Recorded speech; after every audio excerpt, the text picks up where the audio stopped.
Well, it does seem as if Middlesbrough is having, sadly, yet another dubious honour bestowed upon it. You might remember how a Channel 4 property programme dubbed it the worst place to live in Britain, and now this seemingly controversial report contains a table which says of all the large towns and cities in the country, Middlesbrough ranks as 4th worst in terms of the number of property in shops as such that have shut down. Now, we took a drive along Linthorpe Road behind me earlier today. I think we can show you the pictures that we got on that drive, and as you can see, some of it is pretty depressing. Lots of boarded up and shut down shops, and we also had a word with a few of the locals here. A lot of them are upset, including one shopkeeper we spoke to who's finding things tough going.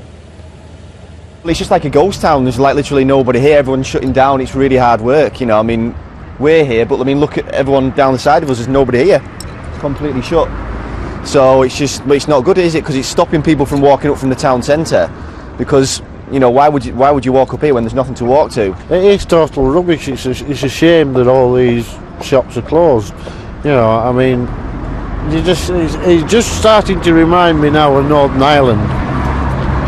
You know, everything boarded up and that, and it just drags you down. It's not very good, albeit I'm not against the town, so to speak, because it's, you know, it's a good place. I was born here, but it doesn't look good, does it, when when you come shopping?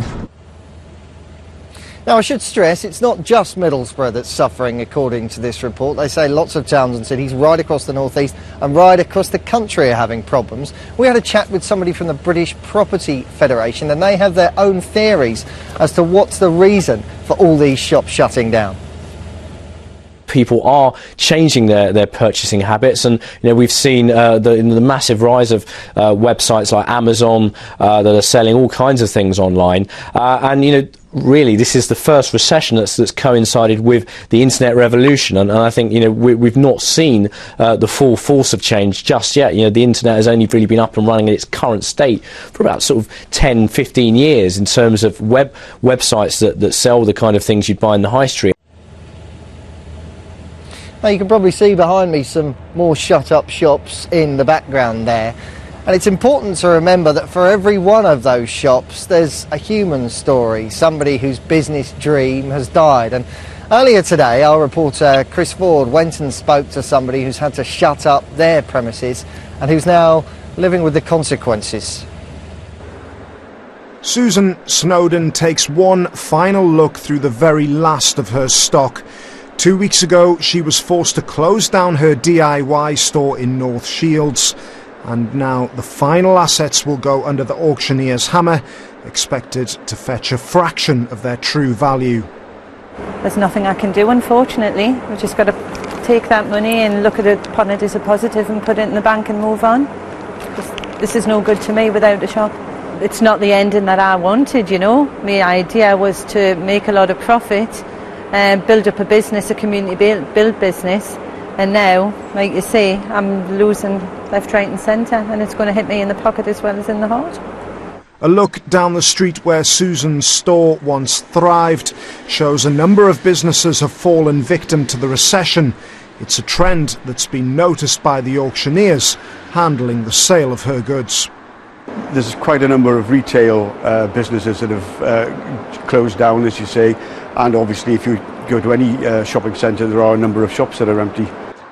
Even after the heartbreaking decision was made to close down the business she'd poured 7 years of her life into, Susan was emotionally tipped over the edge by the final gesture from her customers. On the last day, there was people coming in with gifts for myself and Andy, and a lot of people crying, giving cards, and that's when it really hit home that you weren't just a shop, you were part of a family, so it was very upsetting. And I'm sure there's a sad story behind pretty much every shut-up shop right across the North East. Coming back to this report, though, I'm going to bring in Karen Shields, who's from the Town Centre Management Team here in Middlesbrough. You think most of this report belongs in the bin, don't you? Tell us why. Well, I think you need to be careful how you read a lot of those statistics because they're not necessarily factual. We keep a very close eye on what vacant properties are in the town centre. And the area that we look at, we look at it as about 17.5% that we have is vacant. So you'd say it's a little bit better than the figures in this report? It is, but the boundaries that they might be using are very different to what ours are. And the thing is as well, it's a very changeable and movable market, which means that there's lettings coming and going, there's people moving out and people moving in, so there is a bit of movement there as well. Okay, I accept that, but I'm going to challenge you a little bit. We heard from the business owner in the shop down the road there, very unhappy. He says there's all these, I mean, we can see them from here, the shut-up shops. What's being done to address that, though? Because you can't deny, obviously, there is a problem, but what's being done to address it? Well, we have some schemes that are underway at the moment, and there's about 35 properties that we're targeting at the moment in the town centre to put decorative shutters and hoardings on there to brighten the whole of the place up. To make it look pretty? Absolutely, because there's nothing worse than a grey shutter that looks very dark and void. We also have some schemes that are running as well to bring those buildings back into use for the creative industries and art projects as well. So hopefully linking in with some gallery work as well and doing some exhibitions. So that's going to start folding out as well over the next couple of months. And I mean, let's use Middlesbrough as a place to take a bit of a litmus test, as it were. You know, we've heard so much talk, worst of all from journalists like me who often want to talk everything down. Yes. How badly is the recession affecting this place? Well, it's affecting everywhere. I think this time last year we all knew that the town centre would suffer.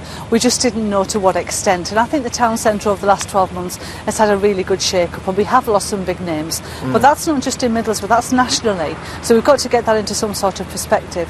We've also got to remember that town centres are never actually 100% fully let. There's always elements of movement in there. There's businesses developing, businesses moving, relocating, and let's not forget, you know, businesses were falling into administration before. Thank you very much indeed. I'm going to stop you there. Thanks for your time. Clearly, at least more than one tale to the retail story.